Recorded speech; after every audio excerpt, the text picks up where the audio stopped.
오늘도 하나님 앞에서 하루를 시작하시는 여러분에게 하나님께서 야곱을 책임져 주신 것처럼 책임져 주시는 은혜가 있기를 간절히 축복합니다. 아멘.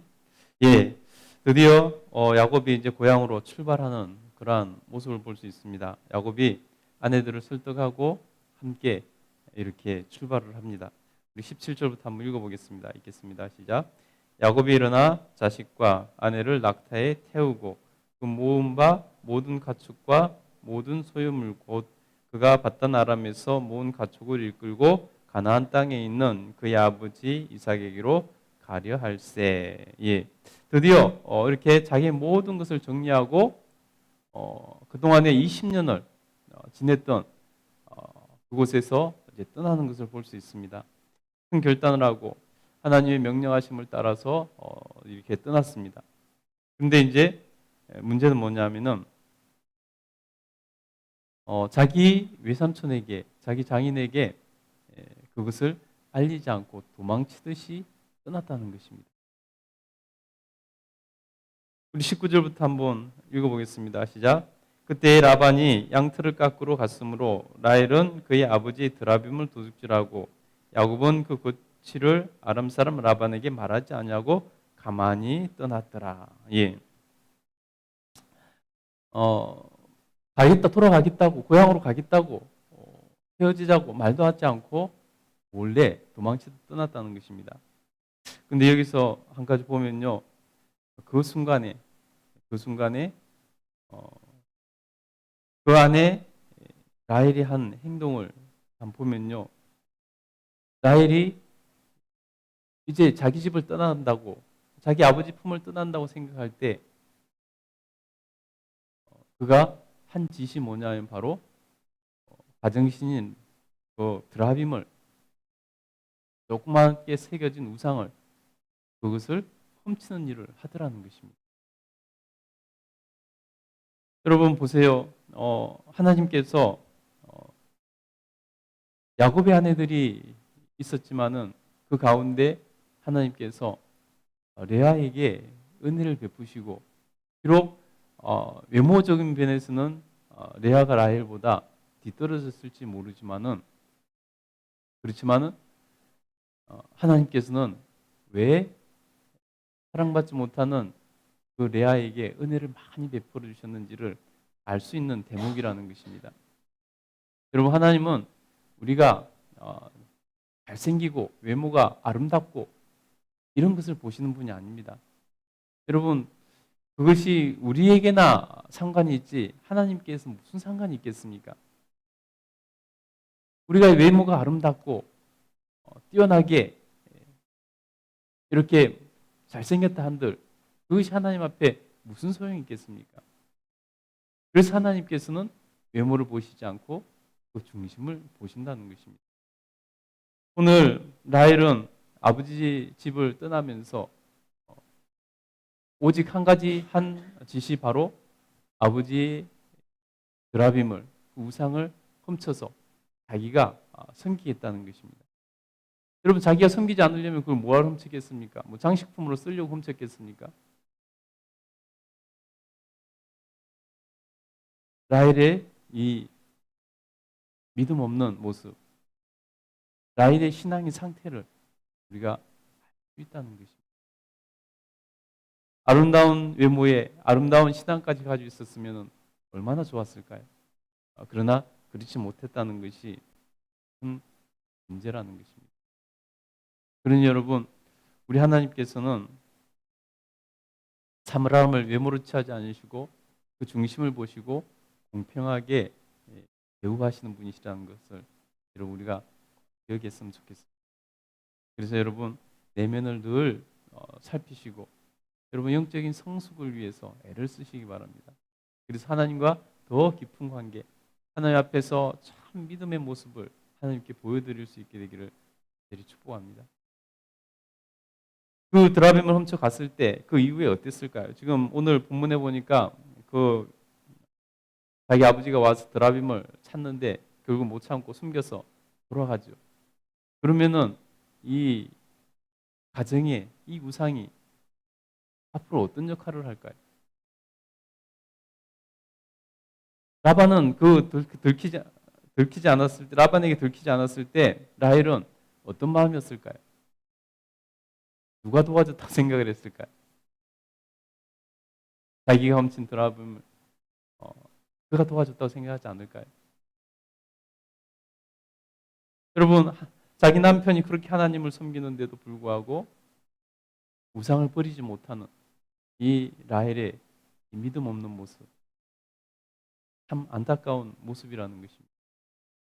여러분, 가정에 믿음 없는 식구가 있다는 것은 참 우리에게 큰 도전이고, 우리가 해결해야 될 숙제고, 우리가 해결해야 될 하나님과의 관계에서 해결해야 될 문제라는 것입니다. 온 가족이 다 하나님을 제대로 섬긴다면은 얼마나 그 가정이 하나님 앞에 기쁨이 될 수 있겠습니까? 그러나 부모의 믿음 같지 않은 자녀들이 있고, 아내의 믿음 같지 않은 남편이 있고, 또 자녀의 믿음 같지 않은 부모가 있고, 그런 아픔들이 있을 수 있다는 것입니다. 그래서 우리가 하나님 앞에서 정말로 자녀들을, 손주들을 어려서부터 믿음으로 잘 양육해야 될 필요가 있다는 것입니다. 자녀들을 결혼시킬 때, 출가시킬 때도 정말 특별한 하나님의 특별한 지시가 아닌 이상은 정말 믿음의 배우자를 만날 수 있도록 기도해서, 어려서부터 기도해서 믿음의 배우자를 만날 수 있도록 해줘야 된다는 것입니다. 그래야지 가문이 믿음의 명문 가문을 이룰 수 있고 하나님 은혜를 누리는 그런 가정이 될 수 있다는 것입니다. 그렇게 해서 이제 야곱은 라반 곁을 가만히 몰래 떠납니다. 그런데 그게 3일 만에 그 사실이 라반에게 발각이 됩니다. 라반이 어떻게 했을까요? 우리 21절부터 한번 읽어보겠습니다. 시작. 그가 그의 모든 소유를 이끌고 21절입니다. 그가 그의 모든 소유를 이끌고 강을 건너 길라산을 향하여 도망한 지 3일 만에 야곱이 도망한 것이 라반에게 들린지라. 라반이 그의 형제를 거느리고 7일을 쫓아가 길라산에서 그에게 이르렀더니, 예, 보세요. 3일 만에 야곱이 야반도주했다고 이게 들켰습니다. 라반은 그 사실을 알고는 사람들을 잔뜩 모아가지고 야곱을 잡으러 쫓아갑니다. 여러분, 야곱을 쫓아갈 때 라반은 어떤 마음으로 쫓아갔을까요? 축복해 주려고 가서 집에까지 에스코트 해주려고 그렇게 쫓아갔을까요? 그것이 아니죠. 어떻게든 야곱을 도로 잡아다가 부려먹으려고, 아니면 최소한 이렇게 혼이라도 내주려고 쫓아가는 거 아니겠습니까? 근데 그러면은 야곱은 철저하게 하란에서 있을 때는 을의 입장이 있었습니다. 철저하게 을의 입장이 있었죠. 그래서 얼마나 많이 당했습니까? 지금도 외삼촌이 쫓아오면은 야곱이 할 수 있는 일은 아무것도 없습니다. 라반이 쫓아와서 그를 해코지하거나 아니면 도로 붙잡아 가거나 한다면은 여러분 어떻게 하겠습니까? 야곱이 할 수 있는 것은 아무것도 없다는 것입니다. 당할 수밖에 없는 것이죠. 그런데 아무것도 할 수 없는 야곱에게 유일한 도우심을 받을 수 있는 분이 있습니다. 하나님이시죠. 하나님이 야곱을 어떻게 도와주셨을까요? 우리 한번 읽어보겠습니다. 24절 한번 읽겠습니다. 시작. 밤에 하나님이 아람 사람 라반에게 현몽하여 이르되 너는 삼가 야곱에게 선악간에 말하지 말라 하셨더라. 아멘. 여러분, 하나님은 하나님께서 하시는 일을 순종해서 나가는 사람을 완전하게 지켜주시는 것을 오늘 보여주고 있습니다. 여러분, 우리가 성경을 읽으면서 우리가 어떤 관점으로 성경을 읽어야 되는가? 우리가 성경을 읽으면서 참 중요한 것이 뭐냐면 물론 성경에서 하나님의 자녀들이 어떻게 살아야 되는가에 대해서 어떤 믿음이 무엇인가, 어떻게 하나님을 섬겨야 되는가, 그래서 이런 법적인 조문들 이런 부분들을 우리가 잘 깨달아 지키고 살아가는 것도 굉장히 중요하죠. 성경을 읽으면서 그것을 지키는 것이 굉장히 중요합니다. 근데 성경을 읽으면서 그거 못지않게 중요하게 우리가 깨달아야 될 것은 뭐냐면은 하나님이 어떻게 역사하시는가, 하나님께서 사람을 어떻게 대우하시는가, 하나님께서 사람과의 관계를 어떻게 맺어가시는가. 여러분, 이것이 굉장히 중요하다는 것입니다.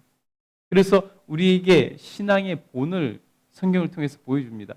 우리가 어떻게 신앙생활을 해야 되는가 하는 것을 보여준다는 것이죠.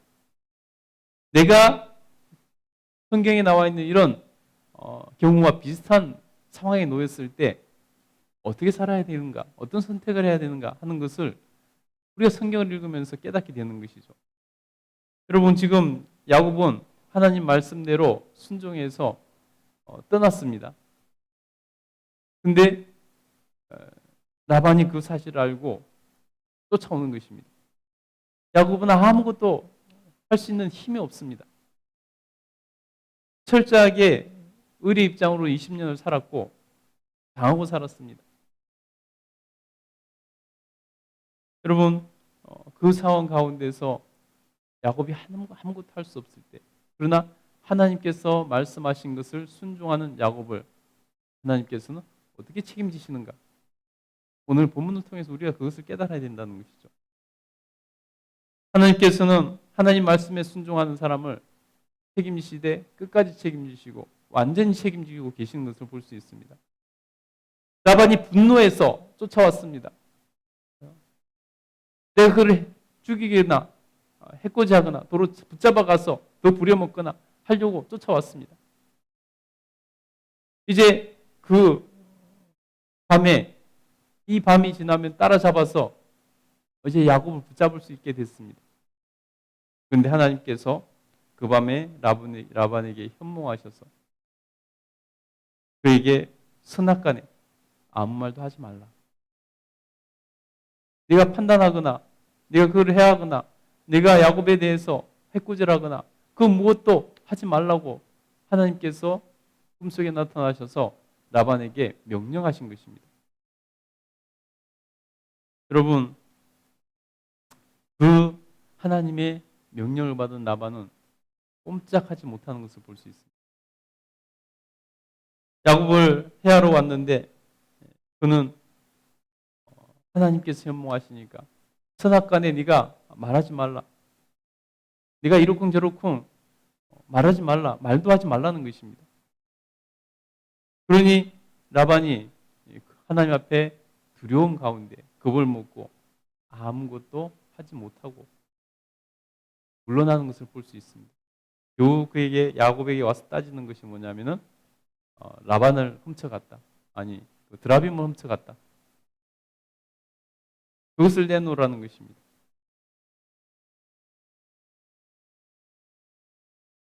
그래서 수색했지만은 라헬이 그것을 안장에 숨기고 행리를 한다고 핑계를 대면서 그것을 숨겼죠.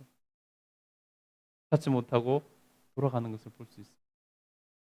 여러분, 하나님은 우리가 하나님 말씀에 순종하며 살아갈 때 이렇게 쫓아오는 이런 라반과 같은 어려움이 있을 수 있습니다.